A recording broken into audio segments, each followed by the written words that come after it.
Зохиолч Чадраавалын Лодой дамб. Манай сургуулийнхан. Тууж. 4-р хэсэг. Үүний дараа сургуулийн хэдэн бор гэрээс нилээд зайтай газар ёстой л үлгэрт гардаг оосор бүчгүй орог цагаан өргөө гэдэг шиг гэр барьж сургуулийн хүүхдийг эмчлэхээр ойр байдаг хийдээс залгадж ирсэн лувсан отч суув. Бас тэр цагаан гэрийн хажууд нь гал тогооны гэр гэж нэг гэр байлаа. Эмчийн гэрээс хайрч байгаа хуушуур, шарж байгаа мах, жигнэж байгаа бууцны ходоод нэвтэлсэн сайхан үнэр ханхалж, дутмаг хоолтой бид нарыг цаламдан чирэх болов. Гэвч бидэнд тэр герт орох байтугай ойртох эрх байсангүй. Би нэг өдөр аз болж хоёр хүүхдийн хамт эмчийн герт очиж эм боогоод хоёр бууз олж идсэн ба эмч ламтай шатар тавиад их л хөвгөлтэй инээж байсан ууртай багшийг харж манай багш инээдэг юм аа гэж маш ихээр сонирхож билээ. Үүнээс гадна зүрх хайрхнаас бид цэцэг ногоо зулгааснаас болж лус савдаг хэлгнүүлснээс өвчин дэлгэрв гэж хүрээнээс арваад лам залж гүрм хийлгэв. Далхаа Нимбу багш зүрх хайрхны хаврын ургамал гэдэг үзэсгэлэн байгуулна гэж бид нарыг дагуулan зүрх хайрхан өөд гарч өдий төдий цэцэг ногоо цуглуулсан бөгөөд түүнээ ном дэвтрийн завсар хавчуулан хатааж дараа нь хатуу том цаасан дээр нааж хичээлийн гэртээ тавьсан билээ. Гэтэл гүрм хийсэн өдөр тэр үзэсгэлэнг минь гайд гаргаж маш хол аваачин эвдэж хаяв. Бид түүндээ нэг талаар харамсч байсан боловч нөгөө талаар хэрв үүнээс болж өвчин дэлгэрсэн бол хаяхан зөв гэж бодсон билээ. Далхаа Нимбу багш явсны оройгоос эхлэн бурантаг халуурч хэвтлээ. Дараа өдөр нь бас бат хэвтлээ. Ингээд хэдэн өдөр өнгөрвөл өвчин улам бүр дэлгэрч 10 гаруй хүүхэд өвчлөв. Тэдний дотор бас би оролцов. Өвчтэй хүүхдүүдийг нэг гэрт нийлүүлж хэвтүүллээ. Миний хойд орон дээр Балдан хэвтүүлв. Балдан бол бидний дотор хамгийн ахмад, хамгийн чадалтай хүүхэд байсан. Гэвч Балдан өөрийн чадал хүчинд эрдэж бусдад дээрэнгүү зан гаргадаг хүүхэд биш байлаа. Балдан жижиг хүүхдүүдэд хайртай бөгөөд түүнийг үргэлж хамгаалж өмгөөлж байдаг тул жижиг хүүхдүүд Балданг ах гэдэг байв. Балдан хүүхэд зоддгүй гэвч аль нэгэн хүүхэд жижиг хүүхдийг доромжлох буюу шоглбол жижиг хүүхдэд учруулсан хороор нь эргүүлж шийтгдэг байж билээ. Өнгөрсөн өвөл бурантгийн хоолыг булаасныг хараад Балдан шууган ирж булааж авсан хоолыг эргүүлж аваад зогсохгүй.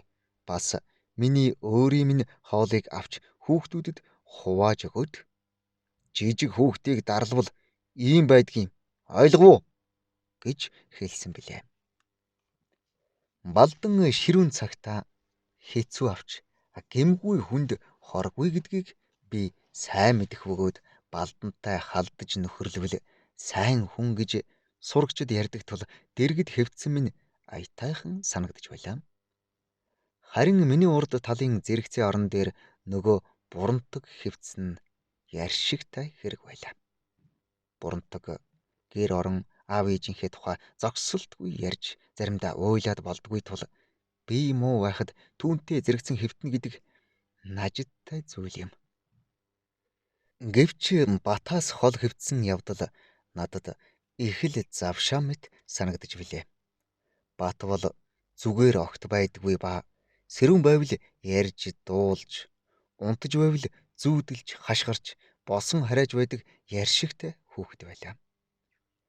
Бидэн дээр эрүүл хүүхэд орж ирдэг ба гадна болж байгаа сонин зүйлийг ярьж өгдөг байв. Тэд нар босч чадахгүй байгаа Балдан зэрэг хүүхдийг өргөж сувилдаг байв.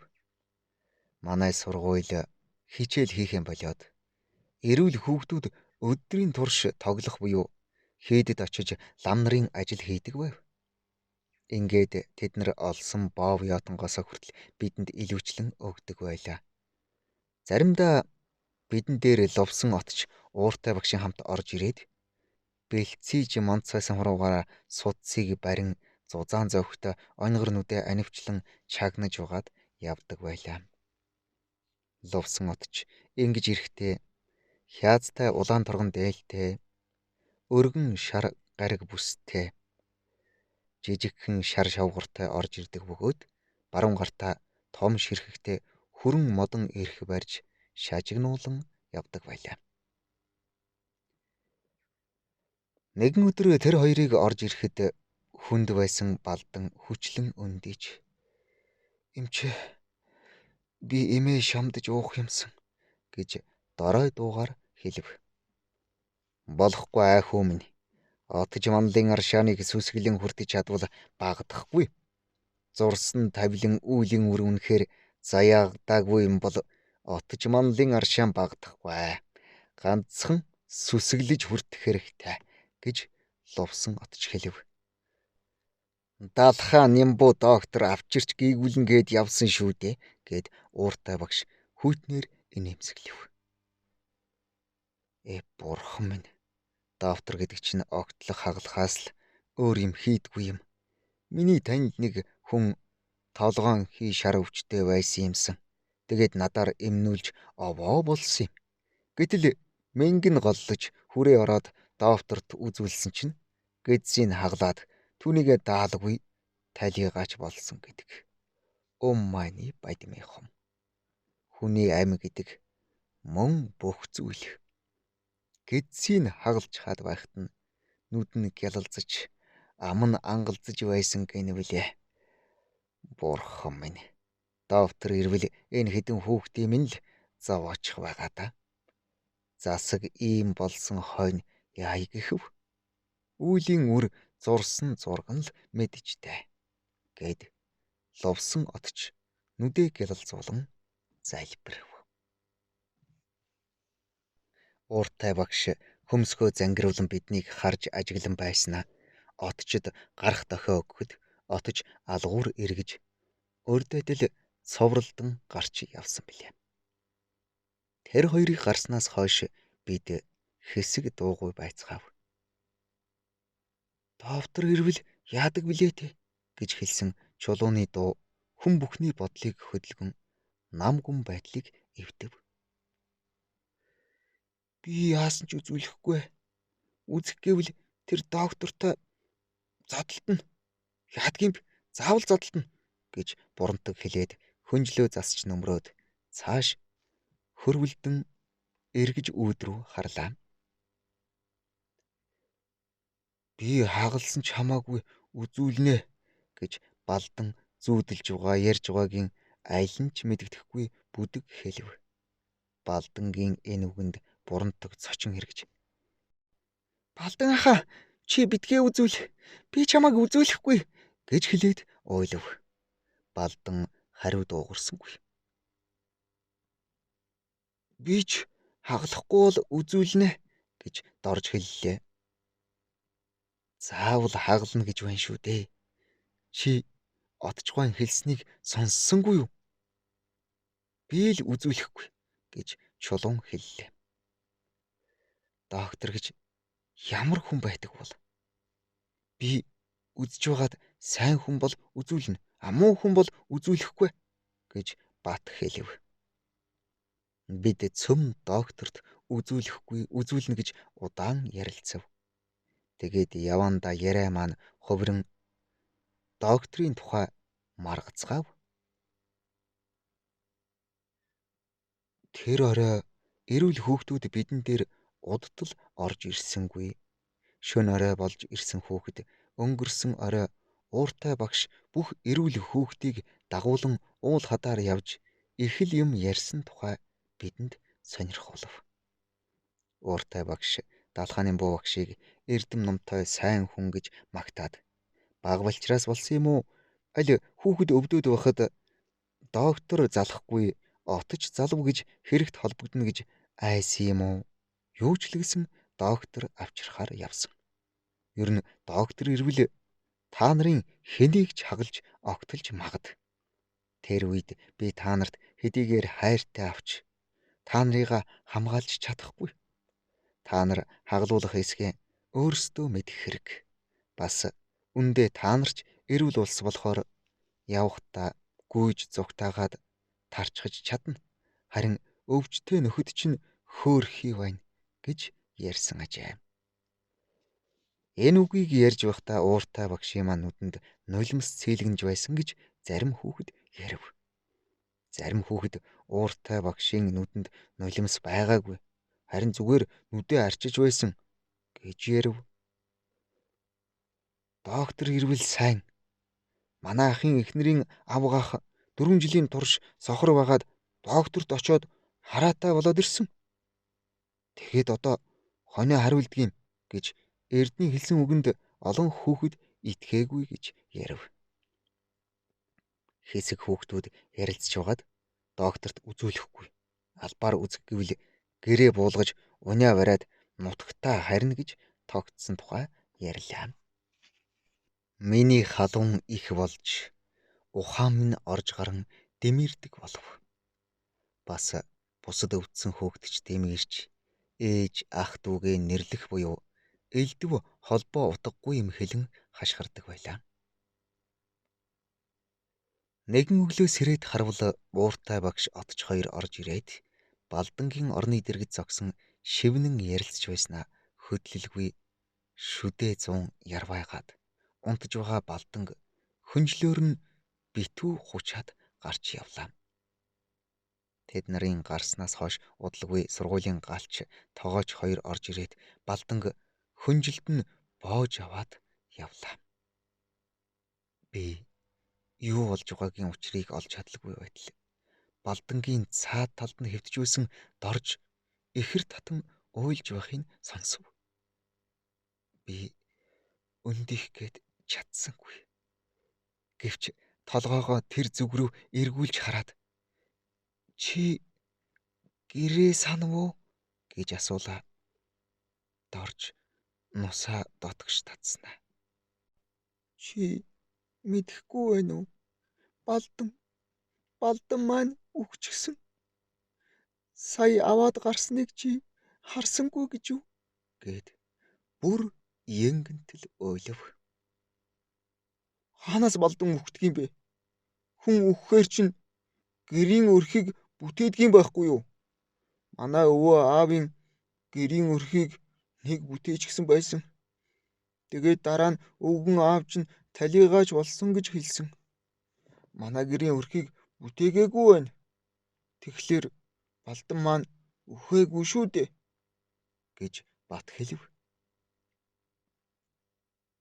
Хөгшин хүнч үхтгэл юм л да. Харин Балдан шиг хүүхэд үхэхгүй байхаа. Би л үзээгүй юм байна гэж батын хажуугийн орон дээр хэвтэж байсан сүрэн хэлэхэд хүүхдч бас үхдэг юм аа. Манай дүүл үхчихсэн. Харин Балдан маань үхээгүй байхаа. Үхсэн бол ууртай багш отж байгаа хоёр бидэнд хэлнэ шүү дээ гэж чулуун хэлв. Балдан ах үхээгүй. Ердөө үхээгүй. Би та нарыг Балдан ахыг үхсэн гэж нүгэлтэй юм ярьсан гэж багшид хэлнэ. Бас Балдан ахт ч хэлнэ гэж бурандаг хэлээд дэрэн дороосоо хатсан борцог авч тачгнуулан идэж байв. Та нар чинь ямар тэнэг юм бэ? Би үхсэн хүн үдсэн Балдан минь гэд дорж үргэлжлүүлэн ойлов. Үхсэн хүн чинь буцаж ирдэггүй юм. Өвөө аав минь буцаж ирээгүй. Та нар харж л угаарай. Балдан маань буцаж ирнэ гэж бат хэлээд бас дуугүй болсноо. Надад жаахан өгөөч дээ гэж хэлв. Чи дандаа гуйж байх юм. Би одоо дахин үхэхгүй шүү гэж сүрэнгийн уцаарлан хэлхэн сонсдов. Гэвч сүрэн гуйсан юмыг батад өгөв бололтой. Би юу өгснийг харж чадсангүй. Харин Удалгүй тэдний амтрхан зажлах чимээ надад сонсогдсон тул би идэх юм өгснийг мэдсэн юм. Бид Балданг үгсэн үхээгүй гэж нэлээд ярилцав. Зарим маань эргэлзэж байв. Миний хувьд хэлэх юм олдохгүй байлаа. Учир нь би түүний үхэж байхыг харсангүй.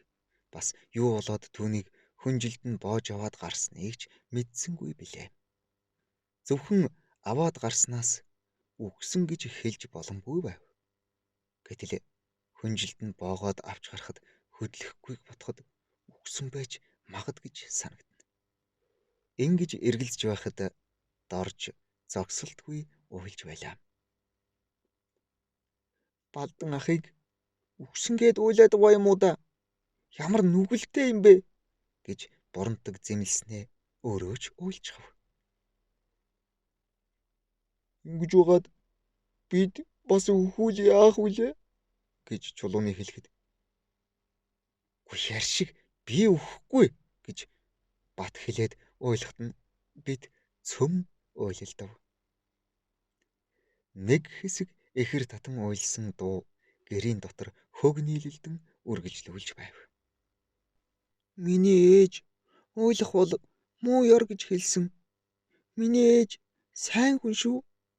Тийм ээ. Өвөл намайг эргэж ирээд та нарт их сайн байсан шүү дээ. Ээж маань чихэртэй сайхан уург хийгээд миний бүндгэр хүүхэн хизээ ирэх бол лав удахгүй ирэх байх. Энэ уурга муу бор охиндоо тавья гэж байгаа да. Хүй, та нар бидгээ уйлаад угаач дээ. Та нар чихэртэй уург идэх дуртай юу? Би их дуртай. Бас аав минь надад үнэний хальсаар хэнгэрэг хийж өгдөг. Та нарт хийж өгдөг үү гэж бурантгийн ярих чимээ эхэр татан уйлах чимээг дарсаар сүүлдээ уйлах дуу тасарч бид үнэний хальсаар хэнгэрэг буу хийх тухай ярилцав. Бидэн дээр эрүүл хүүхдүүд орж ирээд гарлаа. Гэвч тэд Балдангийн үгсэн буюу үхээгүйг мэдэх байтугай хаажсныг ч мэдсэнгүй ачаа. Үүнээс хойш 2 хоног.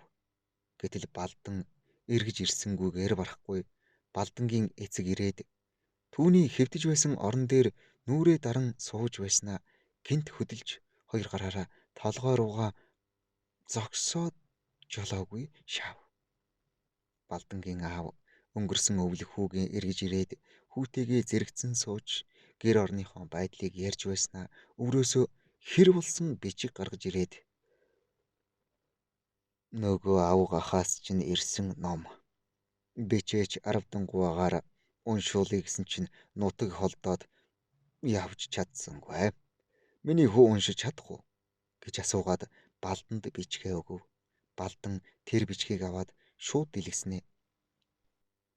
Туйлын дотн эрхэм ачт ах ёндан таны түмэн амгаланг өндөр уул өргөн тал гүн усны цаанаас алгын чинээ цаасаар бий болгож алтан үсгээр хэл болгож мунхаг муу дүү бий чинь мянгантай лавлаж түмэнтэй сөгдөй гэдэл үргэлжлүүлэн өндөр дуугаар эцэгтэй уншиж өгсөнд тэр өвгөн анхандаа итгээгүй харж байснаа сүүлдээ инээмсэглэн нүдэнд нь баяр тодорч "Миний хүү саяхан Доной тайжийн хамжлага байж хорвоог 2 давааны дундах газар гэж бодож байсан муу ёндангийн хүү бичиг уншиж байна" гэдэл Балданг тэврэн авч магнаа дээр нь үнснэ.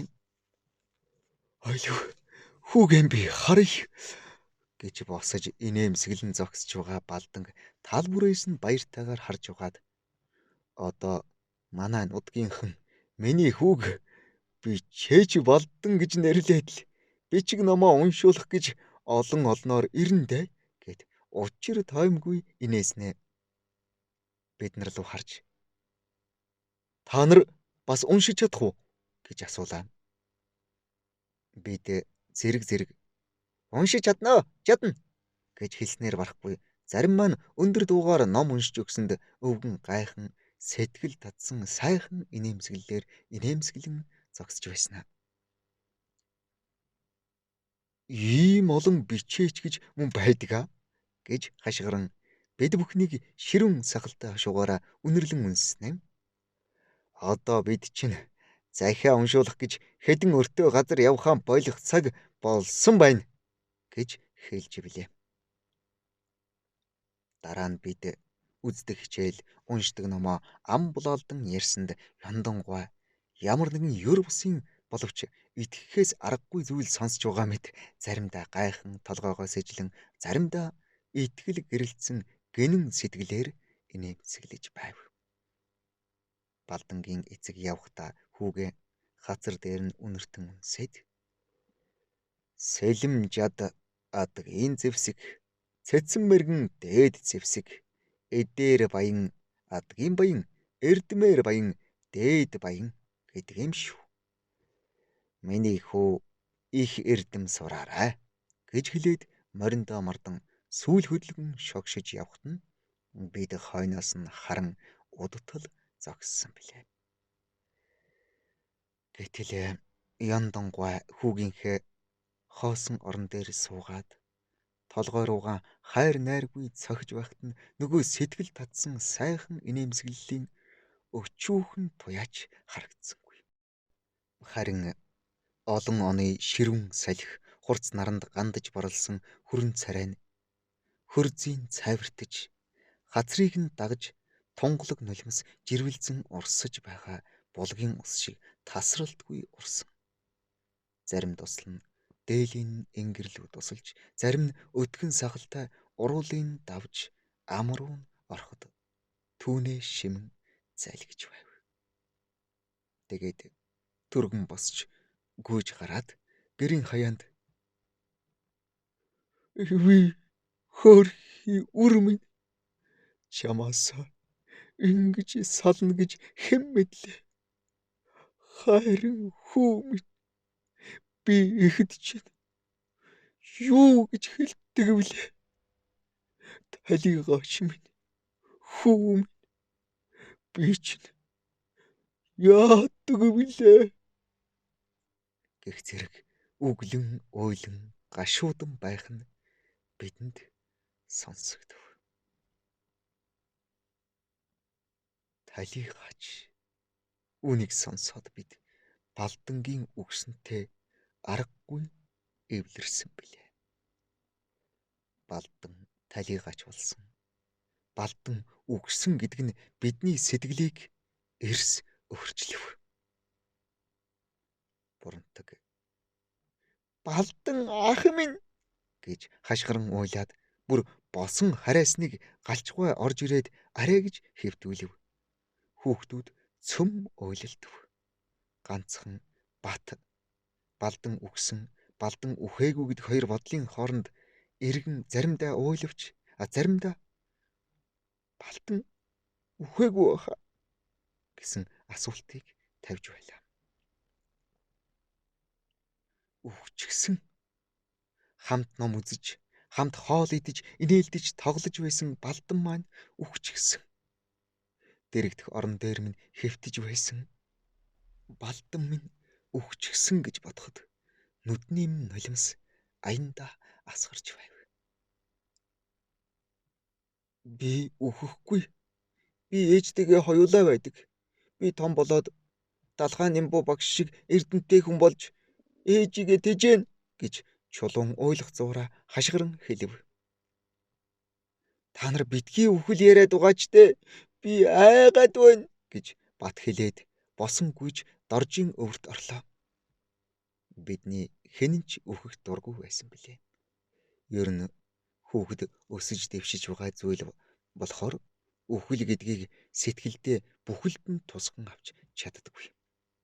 Хүүхдэд үхэл гэж сүрхий юм ойлгогддог боловч өөрийн хувьд хүлээж авдаггүй юм. Хоног өнгөрөх тутам Балдангийн тухай яриа цөөн болж байлаа. Бас биеийн байдал улам муудаж, чадал тамир улам доройтж байв. Биеийн байдал улам муудах тутам босгосон, тоглох сун гэж бодогдоод амьдрахын оргилсон шунал оволцож арчаагүй байгаадаа бачимдан уйлцгааж байв. Сайрцсан бор хазартай божиисэн махлаг бурантгийн царай нь цайвар цагаан болж нүд нь цааш ширгэн үс нь ширэлдэж турах тусам нь битгтэй гидсэн улам том болж байсан тул харахад нүд халтирдаг байв.